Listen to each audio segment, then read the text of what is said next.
বহু আশা নিয়ে বাপের বাড়িতে গিয়েছিলাম।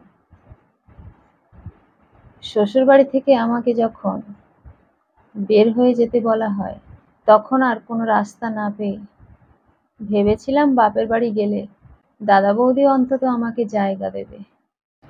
কিন্তু বৌদি আর বৌদির মা যে আমাকে এইভাবে দূর দূর করে তাড়িয়ে দেবে, সেটা আমি কখনো ভাবিনি। আমার বাবা মা মারা গেছে আজ থেকে প্রায় 2 বছর আগে। আমার বিয়ে হয়েছে 5 বছর। বড় সাধ করে আমার বাবা এমন পাত্রের সঙ্গে আমার বিয়ে দিয়েছিল। সে সরকারি চাকরি করে, পরিবেশও খুব ভালো লেগেছিল। একমাত্র মেয়েকে সেই ছেলের হাতে তুলে দিয়ে বা সেই পরিবারের হাতে তুলে দিয়ে বাবা মা দুজনেই খুব নিশ্চিন্ত ছিল। দাদা আমার থেকে 8 বছরের বড়। দাদা বৌদির বিয়ে আমার থেকে অনেক আগে হয়ে গেছে। দাদার ছেলে মেয়ে সবই আছে।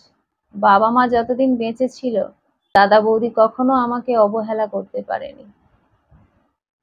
কিন্তু বাবা মা মরে যাওয়ার পর থেকে কেমন একটা যেন গা ছাড়া ভাব ছিল। কিন্তু আজকে যখন শুনলো শ্বশুর বাড়ি থেকে আমাকে তাড়িয়ে দেওয়া হয়েছে, সেই জন্য দাদা বৌদি এবং বৌদির মা কেউ আমাকে বাড়িতে উঠতে দিল না। আমাকে কেন তাড়িয়ে দেওয়া হয়েছে সে কথা আমি তাদের জানিয়েছিলাম। তা সত্ত্বেও তারা আমার প্রতি এতটুকুও মায়া দয়া দেখায়নি। কোথায় যাব, কি করব, আমি কিচ্ছু জানি না। বিয়ের 5 বছর হয়ে যাওয়ার পরেও আমার যখন কোনো সন্তানাদি হলো না, তখন তারা আমার উপর খুব ক্ষেপে যায়। আমি তাদের বলেছিলাম, আমি তো জানি না কি কারণে আমাদের সন্তান হচ্ছে না।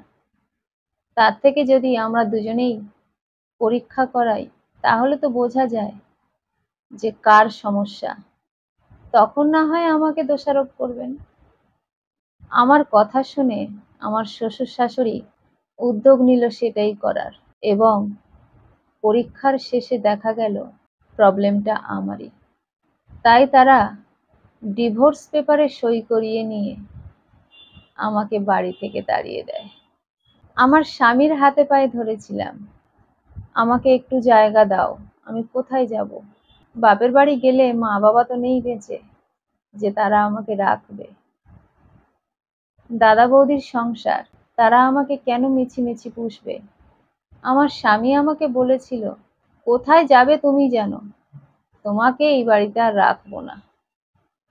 তোমার জন্য 5টা বছর আমার জীবন থেকে চলে গেল, নষ্ট হয়ে গেল।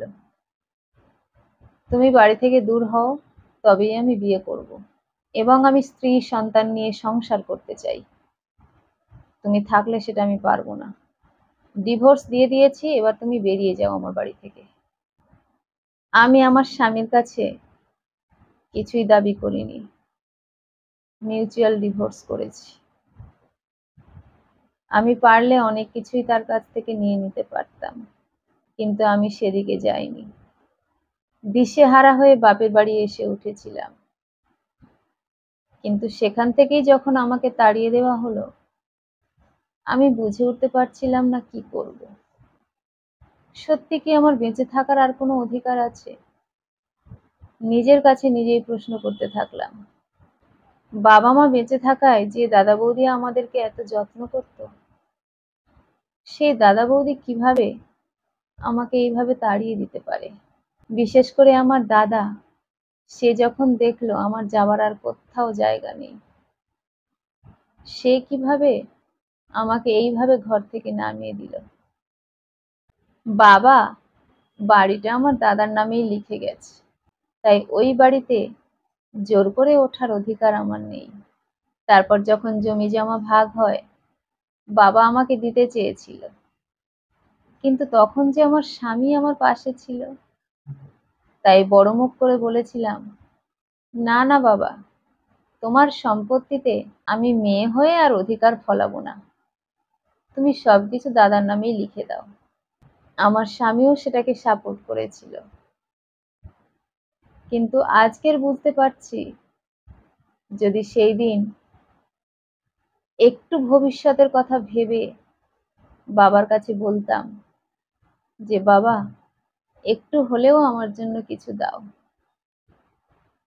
তাহলে বোধহয় আজকের এই দিনটা আমার দেখতে হতো না। যে মানুষটার হাত ধরে এত ভরসা করলাম, এত বিশ্বাস করলাম, সেই মানুষটা তার ভরসার হাতটা আমার থেকে দূরে সরিয়ে নিল। যে ভরসার হাত আমি এতদিন ধরে আঁকড়ে ধরেছিলাম, কি করে জানবো মা হতে পারিনি বলে আমার স্বামীর স্ত্রী হয়ে থাকার কোনো অধিকার আমার নেই। দাদা বৌদির তাড়া খেয়ে বাড়ি থেকে বেরিয়ে এলাম। জানি না আমি কোথায় যাব। নিরুদ্দেশের উদ্দেশ্যে বেরিয়ে পড়লাম। দু চোখ যেদিকে যায় সেদিকেই এগিয়ে চললাম।